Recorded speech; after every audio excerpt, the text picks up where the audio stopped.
અરે વાહ વાહ વાહ, જોરદાર સુગંધ આવે છે. શું બનાવ્યું મમ્મી તે? પહાડો વાળી લીલા ચણાની દાળ બનાવી છે મેં આજે. શેમાં ખવાય છે આ દાળ? સ્ટીમ રાઈસ સાથે અને બાજરીના રોટલા સાથે તો એટલી મસ્ત લાગશે ને. ચાલ તારે શીખવું હોય તો તને શીખવાડું હું. લીલા ચણા લીધેલા છે મેં. 3 કલાક પહેલા જ પલાળી રાખેલા હતા. ડુંગળી સુધારી રાખી છે. ટામેટા, લીલા મરચા, સૂકા મરચા, 3-4 લીલા લસણની કળી, થોડા કોથમીરના પાન અને આખું જ થોડું ધાણું લીધેલું છે મેં. જીરાનો ક્રશ કરેલો છે મેં. થોડું ગરમ મસાલો, મીઠું, મરચું, હળદર, ધાણા જીરું અને આપણે બેઝિક મસાલા જે આપણે યુઝ કરીએ છીએ તે તો લીધેલા જ છે. સૌથી પહેલા એના અંદર બનાવવા માટેનો આપણે સરસ એવો મસાલો તૈયાર કરીએ. તેના માટે આપણે છે ને મેં શું લીધેલું સૌથી પહેલા આ 3-4 જે લસણની કળી છે ને આપણે ખલમાં લઈ લઈશું. સૂકા મરચા, લીલા મરચા આ બધું જ આપણે ખલમાં લઈ લઈશું. થોડોક એવો મરી ભૂક્કો પણ લઈશું. આખા ધાણા પણ લીધેલા છે. સાથે તેની અંદર આપણે એને પીસવા માટે થોડુંક જ એવું મીઠું અને થોડુંક જ એવો ગરમ મસાલો લઈ લઈએ.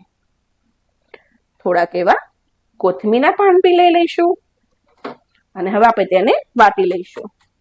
આ મસાલાથી આપણી આ ચણાની દાળ ખૂબ જ સરસ ટેસ્ટી બનશે.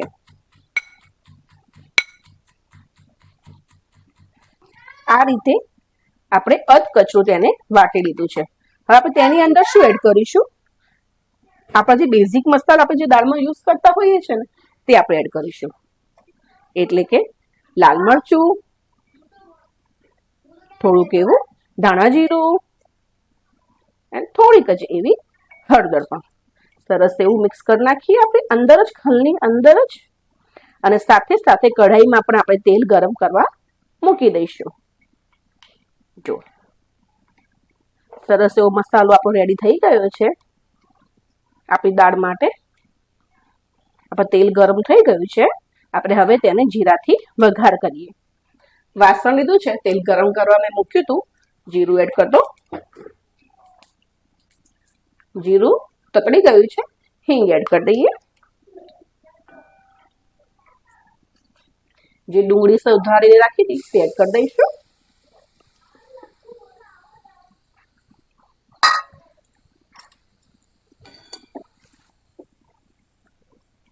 સાથે જ તેની અંદર અત્યારે આપણે ટામેટા પણ લઈ લઈશું.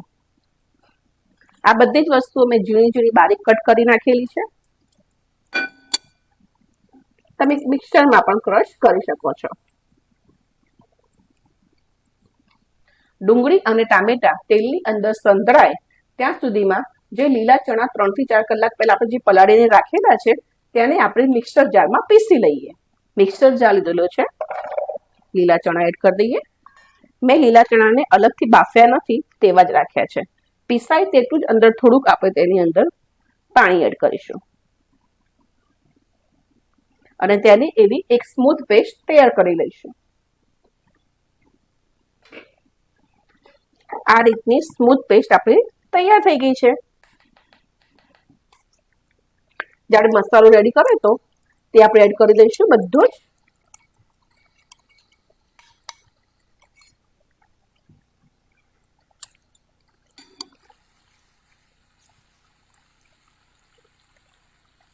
સરસ એવું મિક્સ કરી દઈએ સાથે જ.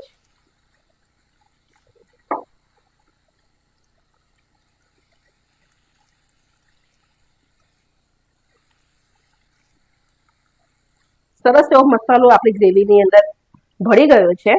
ત્યારે જ આપણે પેલી દેશી આ જે આપણે પોપચા કહીએ જે મેં ક્રશ કરી નાખ્યા હતા તે એડ કરી દઈએ.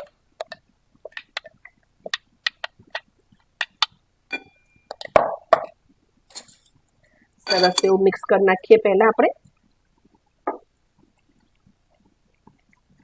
આ જે દેશી ચણા આપણે કહીએ છીએ પોપચા, તે પહાડોમાં આપણે જઈએ ને ફરવા ત્યાં ખૂબ જ આની દાળ પ્રખ્યાત છે. તમે ચોક્કસથી ફ્રેન્ડ્સ એક વખત ઘરે ચોક્કસથી બનાવજો.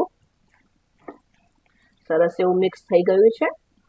ત્યારે આપણે તેની અંદર પાણી એડ કરી દઈએ.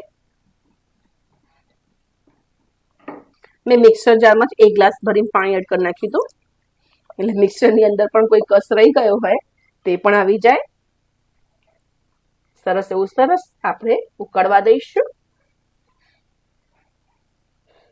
આપણી દાળ તો ઉકળે જ છે, પણ તેની અંદર એક અલગથી તડકો લગાવવા માટે આપણે રેડી છીએ.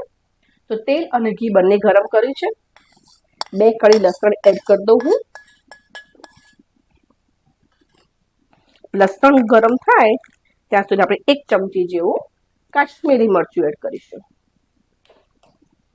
આ બિલકુલ ઓપ્શનલ છે, પણ તડકાવાળી દાળ તો ખૂબ જ સરસ જ લાગે છે.